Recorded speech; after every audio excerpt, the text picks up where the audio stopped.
네, 사랑하는 우리 계명교회 청년 모든 여러분들 반갑습니다.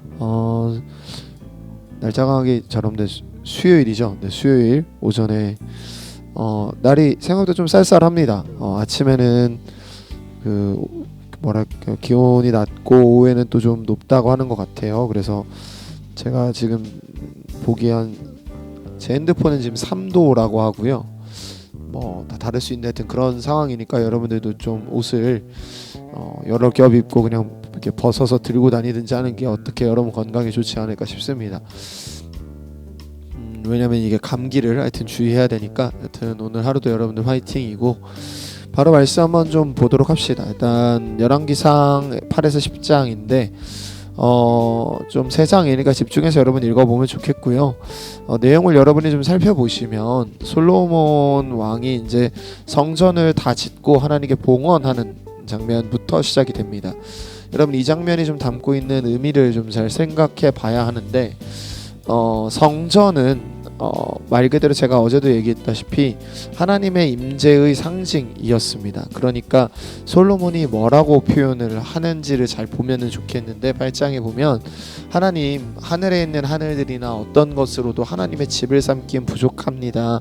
하나님보다 그보다 크신 분입니다. 그런데 하나님께서 이곳을 주님의 처소로 삼아 주시옵소서라고 말을 하고 그 다음에 뭐라고 고백을 하냐면 솔로몬이 일방적으로 하나님께 은혜를 요청하는 장면이 나옵니다. 하나님 우리가 잘못하고 이곳에서 회개를 하면 주님께서 받아주시고 또 하나님 우리가 하나님께 무언가들을 하나님께 제사를 드리고 또 우리가 성령 잘못해서 타국의 포로가 되어서 끌려가도 그곳의 성전을 향해서 아버지 안에 기도하면 우리의 기도를 들어응답하여 주시옵소서라고 얘기를 하고 있는 것들을 볼 수 있고요. 그리고 나서 하나님께서 그렇게 솔로몬이 봉헌을 하자 9장에 뭐라고 약속을 하시냐면 내가 너의 기도를 듣고 내가 그렇게 응답하겠다라고 얘기를 하십니다. 그래서 너희가 이곳에서 잘 지내면 하나님께서 성전을 의미 있게 받아주시겠다라고 얘기하고 있는 것들을 볼 수 있을 거예요. 여러분들 솔로몬이 하나님께 은혜를 구하고 있고 하나님께서는 어떤 것들을 약속하시냐면 너희가 내 명령에 순종하여라 라고 얘기를 하고 있습니다. 여러분들 이것들이 제가 그동안 늘 강조해왔던 어떤 언약관계의 기본이라고 이제 생각하고요. 그럼 여러분들 제가 오늘 조금 더 집중해서 살펴보기 원하는 것은 9장에 보면 하나님께서 이렇게 말씀을 하십니다. 9장을 여러분이 눈으로 보시면 열왕기상 9장에 보면 하나님께서 솔로몬에게 이렇게 응답하시는 것들을 볼 수 있습니다. 간구한 바를 내가 들은즉 나는 내가 건축한 이 성전을 거룩하게 구별하여 내 이름을 영원히 그곳에 두며 내 눈길과 내 마음이 항상 거기에 있으리니 라고 얘기를 합니다. 그러니까 하나님께서 어디에 관심을 가지고 계시겠다라고 약속을 하시냐면 성전에 관심을 두고 있겠다라고 말씀을 하십니다. 여러분들 저는 이게 하나님께서 기도에 응답하시는 것이라 생각하고 하나님의 관심은 결국 그분의 성전을 향해 있음을 그분과 함께하는 백성들을 향해 있다라는 것들을 또한 볼 수 있습니다. 여러분들 한번 생각을 같이 잘 해보면 좋겠어요. 우리가 우리 마음 안에 성령께서 계시다. 그래서 우리 마음이 하나님께서 함께 하시는 성전이 되었다라는 말이 담고 있는 의미가 저는 생각보다 훨씬 더 크고 의미 있다고 생각합니다.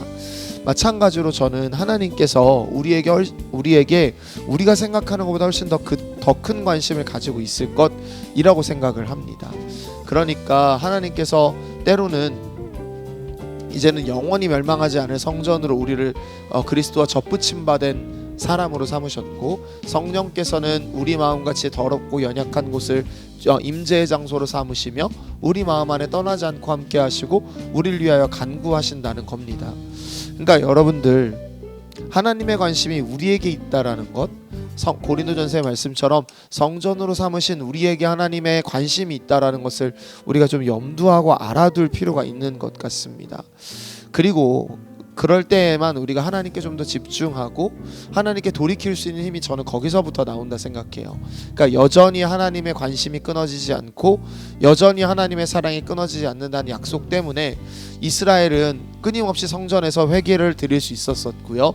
나라가 멸망하고 실제로 포로로 끌려간 이후에도 다니엘이 성전을 향해 기도했던 이유가 무엇입니까?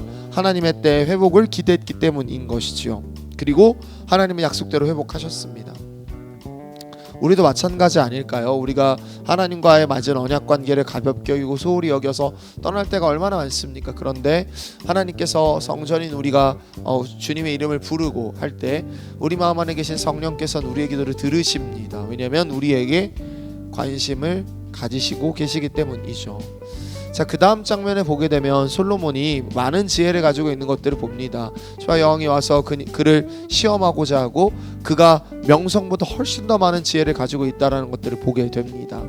여러분들, 솔로몬에게 부와 명예와 부귀가 하나님의 은혜로 주어지고 있는 것들을 보여주고 있는 것이지요.